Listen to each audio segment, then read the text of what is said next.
Three disasters brought by Xi's re-election. Biden and Xi to talk soon after AUKUS submarine deal.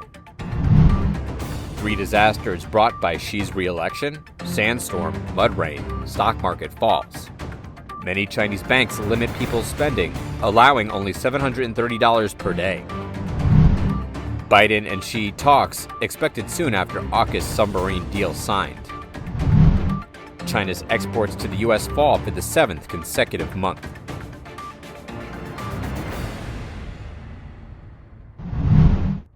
Xi Jinping was officially elected as China's president for a third term on March 10th. However, on the day he took office, strange phenomenon happened, catching the outside world's attention. Xi Jinping took office, Beijing was full of sandstorms. On March 10th, the first session of the 14th National People's Congress held its third plenary session in Beijing. Xi was re-elected as president with an absolute vote of 2,952 out of 2,952, becoming the first supreme leader to be elected 3 times in the Chinese Communist Party's history. However, on the day Xi Jinping took office, Beijing experienced gale-force winds accompanied by dust. Some areas even had sandstorms in the afternoon. The Beijing Meteorological Observatory issued a dust warning at 12:35 the same day. Sand and dusty weather was expected in the city from 1400 to 2300 on March 10th. From March 11th to 12th, the highest daytime temperature dropped to 12 to 13 degrees Celsius. The lowest nighttime temperature dropped from 8 degrees Celsius to about 0 degrees Celsius. Blue sun and mud rain appeared. In addition to the dusty weather, a blue sun also appeared in Beijing on March 10th.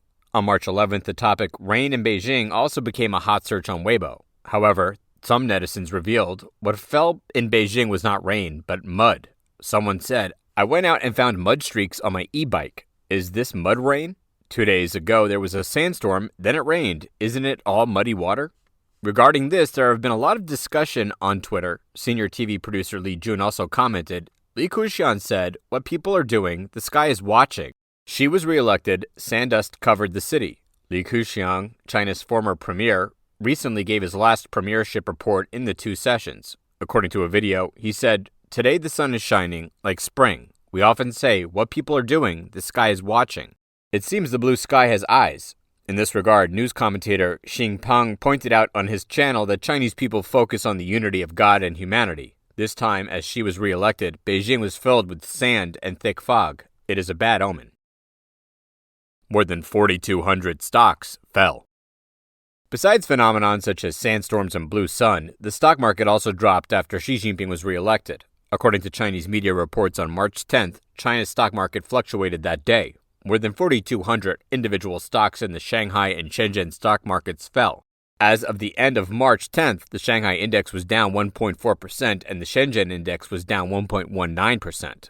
Like China's stock market, the Hong Kong stock market also stalled. On March 10th, the Hang Seng Index opened down 344 points, fell below the 250-day bear line, and fell 490 points in a half a day. The afternoon saw the biggest drop at 643 points. The Hang Seng Index closed down 605 points, or 3%. The stock market has always been considered a barometer of a country's economy. It fell all of a sudden after Xi's re-election, showing the market is not optimistic about China's economic prospects. People condemn the 2 sessions. According to Vision Times, 2022 was a very special year, a series of earth-shattering events that occurred in China. From the iron-chained woman in Jiangsu, to the extreme lockdown in Shanghai, to the local bank storm, to the unfinished buildings crisis, the shocking assault in Tangshan, the Xitang Bridge protest, the White Paper movement, and the sudden lockdown lifting without prior preparation at the end of 2022 made the pandemic to spiral out of control and a large number of people to be infected and die.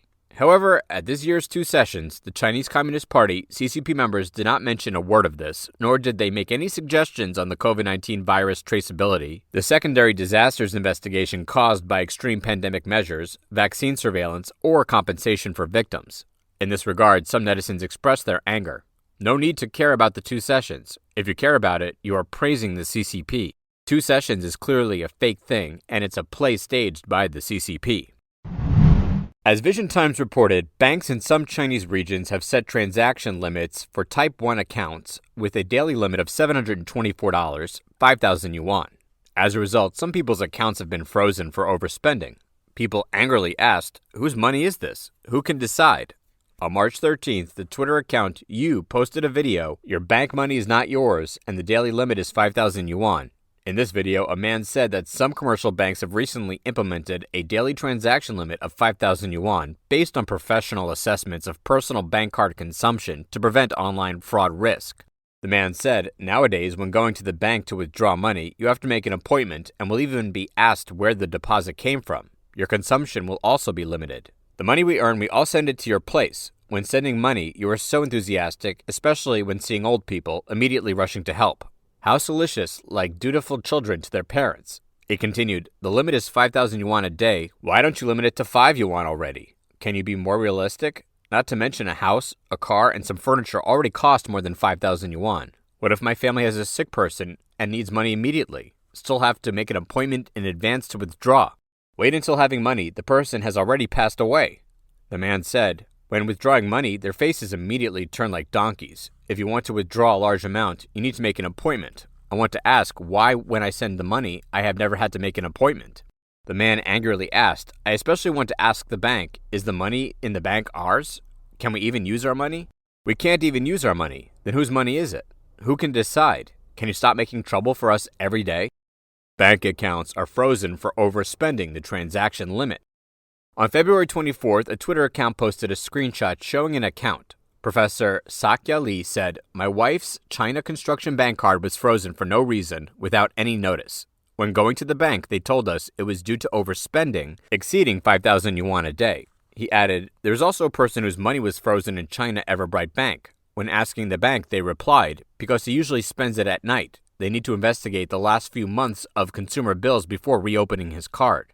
I don't know why the banks think they have such a big power. They can arbitrarily freeze customers' money and limit our transactions. If one day the bank tells me that my money has been confiscated by the state, I will not be surprised at all."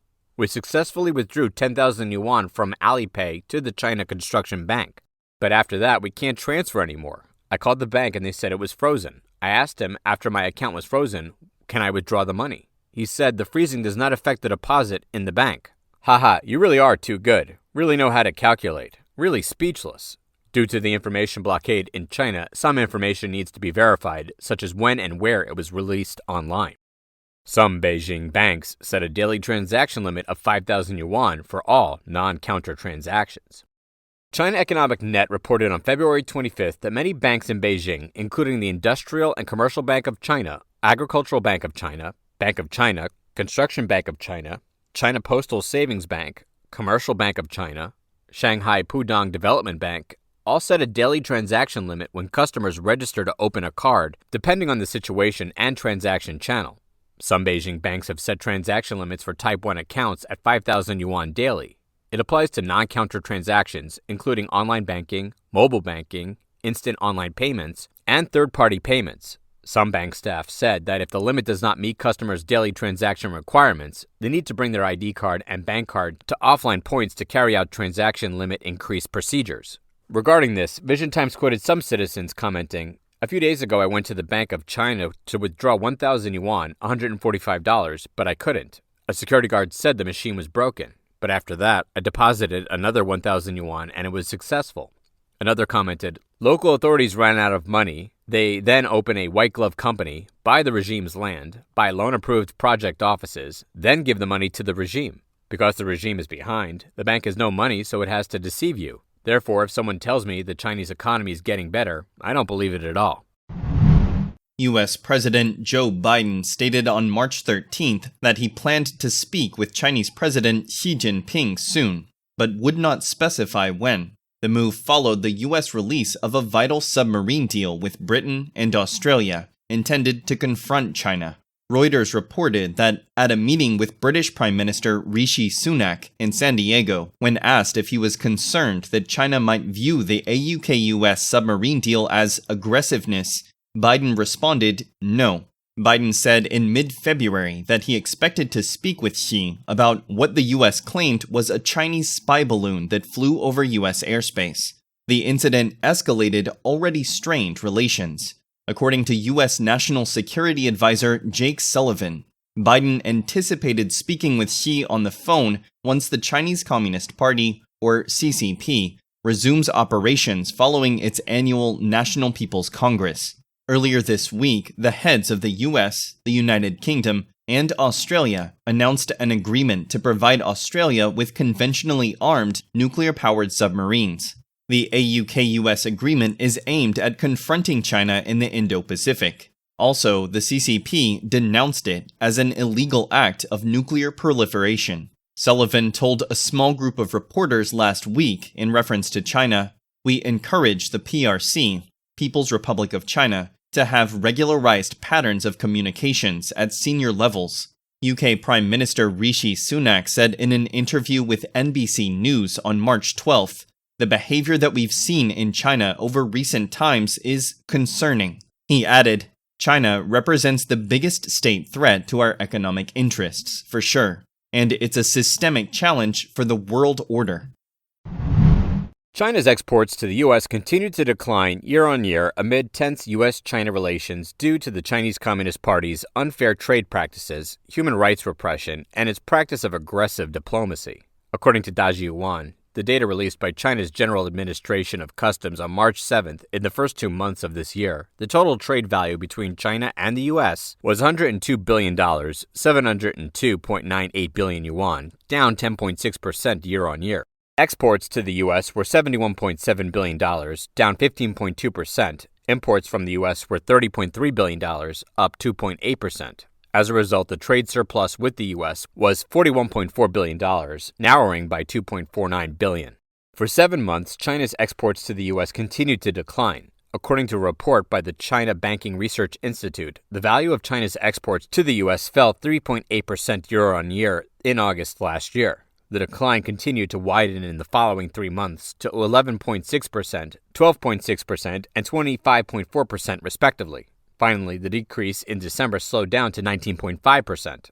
Container freight rates are evident as the freight rate on March 9th for a 40-foot container from Shanghai, China to Los Angeles and New York was only $1,916 and $2,707 respectively, down 83% and 79% over the same period a year ago.